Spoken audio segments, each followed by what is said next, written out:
hi there. I'm Tweed Scott, and this is today's Texan Edge. By the second week of January, something subtle usually starts happening. The excitement of a fresh calendar fades a little bit, and in its place comes a quiet sense of expectation. Not always excitement, sometimes pressure.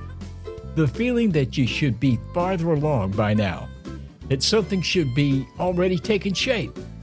Texas has never been a place that responded well to that kind of pressure. This state was shaped by people who understood that timing mattered just as much as effort. Early Texans didn't rush the land, they studied it.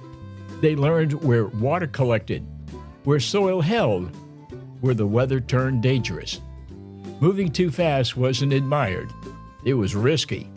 January serves the same purpose in our own lives. It's a season for getting your bearings, for noticing what feels solid and what feels forced, for paying attention to what drains you and what quietly gives you something back. If the year feels quieter than you expected, well, that's not a failure. Quiet is where you notice the truth.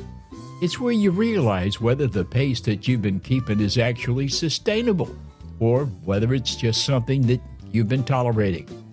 There's no prize for rushing into a year that you haven't had time to understand yet.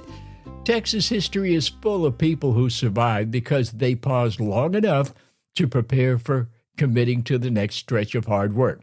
So if today feels less like a launch and more like a pause, well, let it just be that.